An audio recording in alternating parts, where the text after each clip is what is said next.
दोस्तों आज हम एक नई कहानी पढ़ने जा रहे हैं जिनके लेखक यशपाल हैं। चलिए इन लेखक का एक संक्षिप्त विवरण देख लेते हैं। यशपाल का जन्म सन 1903 में पंजाब के फिरोजपुर छावनी में हुआ। दोस्तों इनका जन्म कब हुआ था तो 1903 में। ये इम्पोर्टेंट है दोस्तों। और कहाँ पे हुआ तो पंजाब के फिरोजपुर छावनी में हुआ था दोस्तों।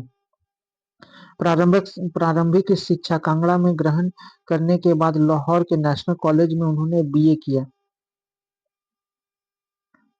दोस्तों इनका प्रारंभिक शिक्षा जो है यह कहाँ पे हुआ तो कांगड़ा कांगड़ा में ग्रहण करने के बाद लाहौर के नेशनल कॉलेज में उन्होंने बीए किया।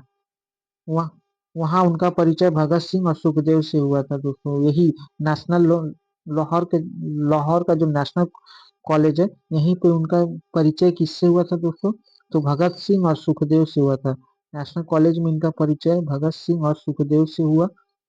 स्वाधीनता संग्राम की क्रांतिकारी धारा से जुड़ाव के कारण जेल भी गए। उनकी मृत्यु सन 1976 में हुई। दोस्तों यहाँ इंपॉर्टेंट है उनका जन्म कब हुआ 1903 में। कहाँ हुआ पंजाब के फिरोजपुर छावनी में। उनका परिचय भगत सिंह और सुखदेव से कहाँ पे हुआ तो लाहौर के नेशनल कॉलेज में। और उनका मृत्यु कब हुआ दोस्तों 1976 में। चलिए नेक्स्ट आगे देखते हैं दोस्तों। यशपाल की रचनाओं में आम आदमी के सरोकारों की उपस्थिति है।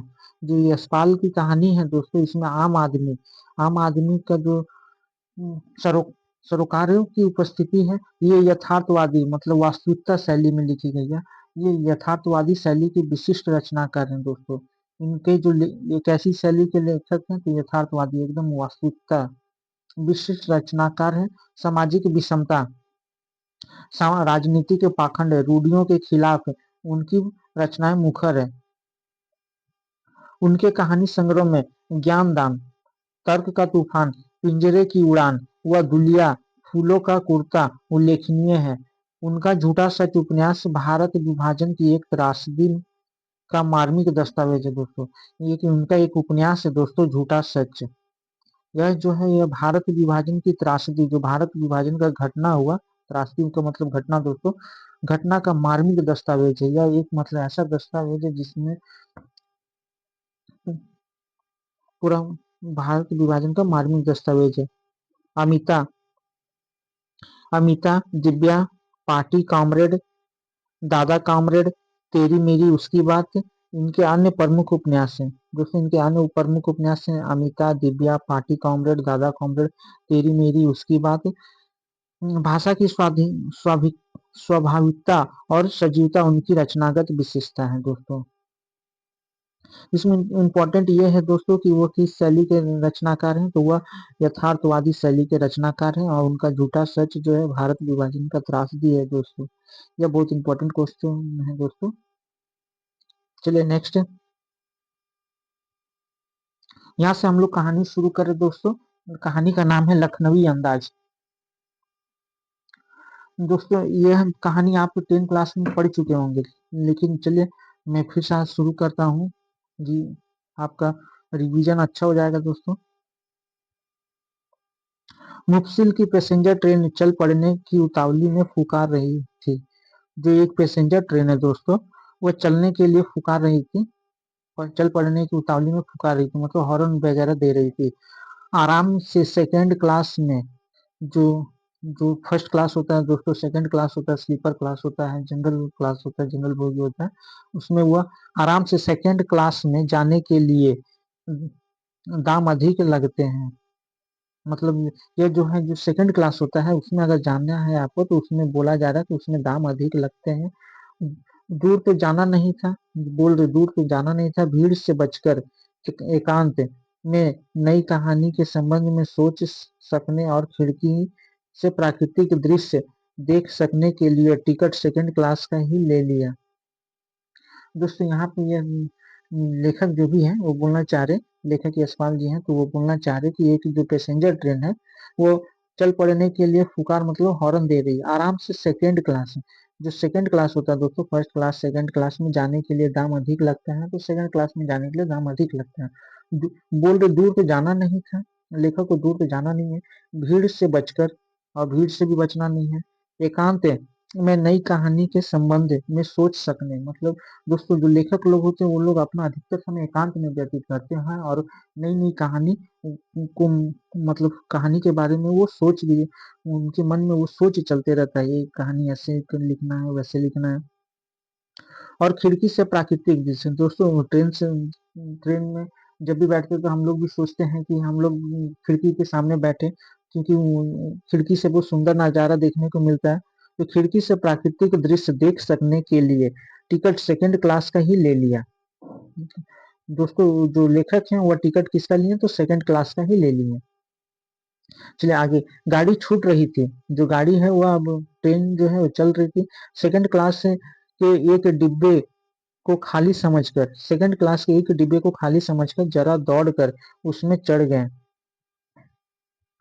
लेखक जो है वो सेकंड क्लास का डब्बा को में चढ़ गए। अनुमान के प्रतिकूल, लेखक ने जैसा सोचा था उसके प्रतिकूल, प्रतिकूल मतलब उल्टा।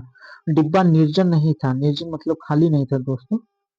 एक बर्थ पर लखनऊ की नवाबी नस्ल, यहाँ पे एक बर्थ, बर्थ मतलब दोस्तों वो रेत जो उस पे सोया जाता है, एक बर्थ उसको बोलते हैं। एक बर्थ पर लखनऊ की नवाबी, लखनऊ में हम लोग पढ़े दोस्तों जी को, जीके में, नवाबों का शहर तो लखनऊ, तो हम लोग लखनऊ के लोगों को नवाब बोलते दोस्तों। एक बर्थ पर लखनऊ के नवाबी नस्ल, मतलब नवाबी जाति के एक सफेद पोश सज्जन बहुत सुविधा से पालती मार बैठे हुए थे। सामने दो ताजे चिकने खीरे तौलिए पर रखे थे। जो नवाबी हैं वो जो सफेद पोश, मतलब वो क्या पहने हैं, तो सफेद पोशाक पहने हैं। जो नवाब लोग होते हैं दोस्तों वो लोग तो हमेशा सफेद पोश ही पहनते हैं। स, सफेद पोश सज्जन बहुत सुविधा से और कैसे बैठे थे, पालती मार के बैठे थे। सामने दो ताजे चिकने खीरे तौलिए पर रखे थे, और सामने में क्या दोस्तों, दो तीन ताजा पूरा चिकना खीरा तौलिए पर रखा हुआ था। डिब्बे में हमारे सहसा कूद जाने से सज्जन की आंखों में एकांत, दोस्तों यहाँ लेखक बोलना चाह रहे, डिब्बे में हमारे सहसा मतलब अचानक, डिब्बे में सहसा अचानक कूद जाने से सज्जन की आंखों में एकांत चिंतन के विघ्न का संतोष दिखाई दिया। जब लेखक डब्बे में आ गए तो नवाबों की आंखों में थोड़ा सा चिंतन का विघ्न मतलब बाधा का असंतोष दिखाई दिया। सोचा हो सकता है यह भी कहानी के लिए सूझ की चिंता में हो। वह सोचा दोस्तों कि यह जो आया है यह भी क्या पता कहानी के मतलब सूझे, मतलब विचार करने, मन में उपज करने के लिए आया, या खीरे जैसी अपदार्थ वस्तु का शौक करते देख जाने में के संकोच में हो। नवाब साहब ने संगति के लिए उत्साह नहीं दिखाया। जो नवाब साहब है, संगति मतलब दोस्ती, जान परिचय करने के लिए, परिचित करने के लिए उसने उत्साह नहीं दिखा। लेखक कह रहे दोस्तों, हमने भी उनके सामने की बर्थ पर बैठकर आत्मसम्मान से आंखें चुरा ली।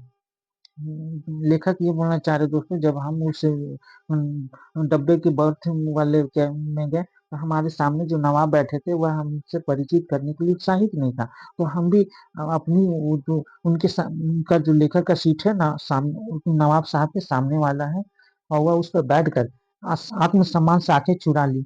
मतलब लेखक ने भी परिचय करने का नहीं किया। खाली बैठे, कल्पना करते रहने की पुरानी आदत है। जो खाली बैठे रहते हैं वो कल्पना करते रहते हैं। नवाब साहब की असुविधा और संकोच के कारण का अनुमान करने लगे। और लेखक जो है दोस्तों वह नवाब साहब का असुविधा, उनके आने से जो असुविधा हुई और जो संकोच हुआ उसका वो अनुमान करने लगे। संभव है संभव है नवाब साहब ने बिल्कुल अकेले यात्रा कर सकने के अनुमान से किफायत के विचार से सेकंड क्लास का टिकट खरीद लिया हो, और अब गवारा ना हो कि शहर का कोई सफेद पोश उन्हें मंझले दर्ज में सफर करता देखे। और वो बोलना चाह रहे दोस्तों कि जो नवाब साहब है वह यात्रा करने के लिए किफायत के विचार से सेकंड क्लास का टिकट खरीद लिया हो, अब गंवारा ना हो कि शहर का कोई सफेद पोश उससे मंजिले दर्ज में सफर करता देखे। नेक्स्ट, अकेले सफर का तो वक्त काटने के लिए ही खीरे खरीदे होंगे। जो लेखक बोल रहे वो अकेले जब सफर कर रहे हैं तो अकेले यात्रा समय यात्रा में समय नहीं कटती तो वह समय काटने के लिए खीरा खरीदे होंगे।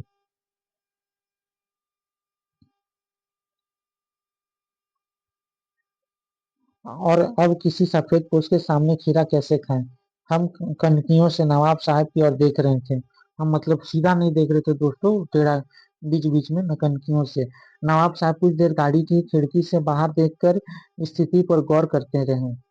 वो नवाब साहब ने सहसा हमें संबोधन किया, आदब अर्ज जनाब, खीरे का शौक फरमाएंगे। तो दोस्तों लेखक जो है वो बोल रहे, नवाब साहब ने सहसा अचानक हमें संबोधन किया। जो नवाब साहब उनके सामने बैठे थे उन्होंने लेखक को संबोधन किया कि आदाब अर्ज जनाब, खीरे का शौक फरमाएंगे। वो नवाब साहब लेखक को बोलते हैं खीरे का शौक है तो प्लीज खीरा फरमाइए, मतलब खाइए। नवाब साहब का सहसा भाव परिवर्तन अच्छा नहीं लगा। भाप लिया कि आप शराफत का गुमान बनाए रखने के लिए हमें भी मामूली लोगों की हरकत में लथेड़ लेना चाहते हैं जनाब। लेना चाहते हैं जनाब, जवाब दिया। शुक्रिया, की बोला शौक फरमाए।